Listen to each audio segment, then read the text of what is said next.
পুলিশের কোনো অধিকার নেই একজন অভিযুক্ত ব্যক্তির কোমরে দড়ি বেঁধে রাস্তায় ঘোরানো, তাদেরকে তাদের মানে যেভাবে অসম্মানজনকভাবে পুলিশ ঘটনাগুলো ঘটাচ্ছে।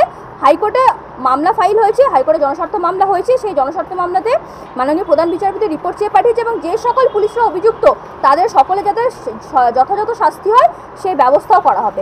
কারণ কোনো মানুষ এই যে দিন ছোড়াছুড়ি যে কালচারটা বর্তমান পশ্চিমবঙ্গে চলছে, এটা আগামী দিনে একটা ভয়ঙ্কর রূপ নিতে পারে।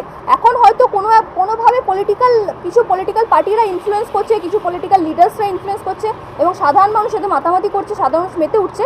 বাট আগামী দিনে এটা অত্যন্ত ভয়ঙ্কর জায়গায় পৌঁছাতে পারে। ভারতবর্ষের সংবিধানে কোথাও এই জিনিসটা লেখা নেই, বা ভারতবর্ষে কোনো আইন এখন নেই, বা কোনো ক্রিমিনাল আইন লতে এই জিনিসটা কোথাও লেখা নেই যে শাস্তি দেওয়ার জন্য, বা শাস্তিতে আমি পরে আসছি যখন অভিযোগ আসছে এই যে সকল নেতামন্ত্রীদের বিরুদ্ধে অভিযোগগুলো আসছে, এখন তো এরা অভিযুক্ত, এখন এদের বিরুদ্ধে কোনো দোষ প্রমাণ হয়নি, বা এদের বিরুদ্ধে কোনো কিছুতে এরা প্রমাণিত না, বা এরা প্রমাণিত অপরাধী না এই মুহূর্তে। তো অতএব যখন অভিযুক্ত এদেরকে যখন পুলিশ নিয়ে যাচ্ছে, যে সকল তদন্তকারী সংস্থাগুলো এদেরকে অ্যারেস্ট করছে, নিয়ে যাওয়া হচ্ছে তখন আমাদেরকে বিষয়টা মাথায় রাখতে হবে যে হ্যাঁ, সরকার পরিবর্তন হয়েছে এবং সরকার পরিবর্তন হওয়ার পরে যারা দুর্নীতিগ্রস্ত অবশ্যই তাদের শাস্তি হওয়া দরকার এবং এদের গ্রেফতারি হওয়া দরকার। কিন্তু তার মানে এটা না যে এদেরকে কোমরে দড়ি বেঁধে পুলিশ নিয়ে যেতে পারে। পুলিশকে এই অধিকার সংবিধান কোথাও দেয়নি, বা ভারতবর্ষের কোনো আইন পুলিশকে এই অধিকার দেয়নি, প্রথম কথা।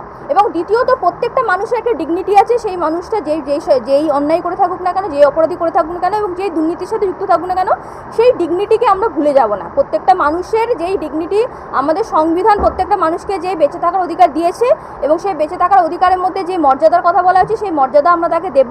সে যত বড় অপরাধী হোক না কেন, এবং এমনকি জেলে যে আসামিরা আছে, সেই আসামিরাও সেই আর্টিকেল 21-এর বেনিফিটসগুলো পায়, বা ভারতের সংবিধানে যে বেঁচে থাকার অধিকারের অন্তর্ভুক্ত যেই ডিগনিটির কথা আমরা বলছি, সেটা তারাও পেয়ে থাকে এবং তাদেরকেও সেটা দেওয়া উচিত এবং তারা সেটা যোগ্য, ডিজার্ভ করে তারা।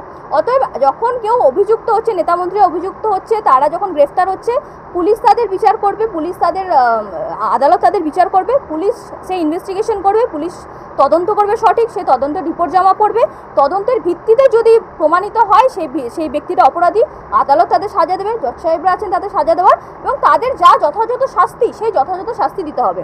আমরা একটা গণতান্ত্রিক রাজ্যে, একটা গণতান্ত্রিক দেশে এই রকমের পরিস্থিতি, অত্যন্ত ক্রিটিসিজম করার মতো পরিস্থিতি, আমরা এটাকে ক্রিটিসাইজ করবো, আমরা এটা সমালোচনা করবো। আমরা কখনো এইরকম পরিস্থিতিতে উল্লাস করবো না, উল্লাসে মেতে উঠবো না।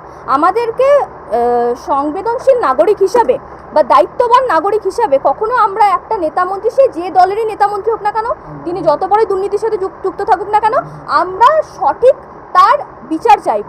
আমরা কখনো ডিম ছুঁড়ে উল্লাসে মেতে উঠবো না, কারণ এটা গণতন্ত্রের অবস্থা, এটাকে গণতন্ত্রকে চূড়ান্ত অবনতির পর্যায়ে নিয়ে যায়। গণতন্ত্রের হত্যা হয় এতে, চূড়ান্ত অবনতির পর্যায়ে। কারণ সাধারণ মানুষ যদি কোনোভাবে আউট অফ কন্ট্রোল হয়ে যায়, মানুষের মধ্যে মানুষ এমন করে একটা প্র্যাকটিস আমরা আনবো না যে প্র্যাকটিসগুলো আগামী দিনগুলোতে ভয়ঙ্কর হয়ে উঠতে পারে। এই যে ডিম ছোড়াছুড়ি যে কালচারটা বর্তমান পশ্চিমবঙ্গে চলছে, এটা আগামী দিনে একটা ভয়ঙ্কর রূপ নিতে পারে।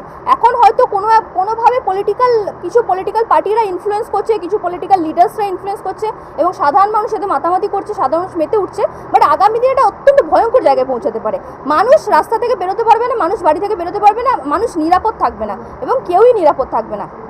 কারণ যখন এই রকমের জিনিসগুলো সাধারণ মানুষ প্র্যাকটিস করতে শুরু করবে, ল অ্যান্ড অর্ডার বলে কিছু থাকবে না, আইন বলে কিছু থাকবে না, সাধারণ মানুষ বাড়ি থেকে বেরোতে ভয় পাবে। তাহলে এই রকমের জিনিসগুলোকে আমাদেরকে আটকাতে হবে এবং আমি মনে করি প্রত্যেকটা আইনজীবীর এর বিরুদ্ধে বলা দরকার। এবং যেখানে আইন আছে, আমরা সাধারণ মানুষরা কেউ না কারোর উপরে ডিম ছোড়ার। এবং আমরা এখন অ্যাকচুয়ালি ব্যাপারটা হচ্ছে যে এখন সব কিছু সোশ্যাল মিডিয়ার যুগে সব কিছু ট্রেন্ডে চলে এবং আমরা সাধারণ মানুষের ট্রেন্ডে গা ভাসাতে পছন্দ করি। তাই ডিম ছোড়াছুড়িটা এখন একটা ট্রেন্ডিং হয়ে গেছে, মানুষ দেখে মজা নিচ্ছে, মানুষ কমেন্ট করছে, মানুষ রিয়াক্ট করছে এবং কমেন্ট করে মানুষ মজা পাচ্ছে। কিন্তু আমরা যদি একটু এগিয়ে গিয়ে ভাবি, আমরা যদি একটু অ্যাডভান্স লেভেলে ভাবি, নিজেদেরকে একটু অ্যাডভান্স বা ম্যাচিওর থিঙ্কিংয়ে ভাবি, তাহলে জিনিসগুলো অত্যন্ত ভয়ানক পরিস্থিতি নিয়ে আসতে পারে। এগুলো একদমই ঠিক না এবং পুলিশের কোনো অধিকার নেই একজন অভিযুক্ত ব্যক্তির কোমরে দড়ি বেঁধে রাস্তায় ঘোরানো, তাদের মানে যেভাবে অসম্মানজনকভাবে পুলিশ ঘটনাগুলো ঘটাচ্ছে। হাইকোর্টে মামলা ফাইল হয়েছে, হাইকোর্টে জনস্বার্থ মামলা হয়েছে। সেই জনস্বার্থ মামলাতে মাননীয় প্রধান বিচারপতি রিপোর্ট চেয়ে পাঠিয়েছে এবং যে সকল পুলিশরা অভিযুক্ত তাদের সকলে যাতে যথাযথ শাস্তি হয় সেই ব্যবস্থাও করা হবে। কারণ কোনো মানুষকে এইভাবে হয়রানি করে শাস্তি দেওয়া যেতে পারে না। আইন আছে, আইনের মতো শাস্তি দেবে। কোনো মানুষকে ডিম ছোড়াছুড়ি করে কোমরে দড়ি বেঁধে ভারতবর্ষের সংবিধান, ভারতবর্ষের গণতন্ত্র এইগুলো কোনোদিনও স্বীকার করেনি এবং আগামী দিনও করবে না। এবং এই কালচার যদি পশ্চিমবঙ্গে চালু করতে চায়, বর্তমান শাসক দল হোক বা যে কোনো পলিটিক্যাল পার্টি হোক, এই কালচার পশ্চিমবঙ্গে আমরা চালু করতে দেবো না। সংবিধান আছে, মানুষ সংবিধান সবসময় মানুষকে রক্ষা করার জন্য আছে, মানুষের অধিকার রক্ষা করার জন্য আছে। আইন আছে, যে অপরাধী সে আইনগত শাস্তি পাবে। সংবিধান বিরোধী কোনো কার্যকলাপ আমরা পশ্চিমবঙ্গে চলতে দেবো না।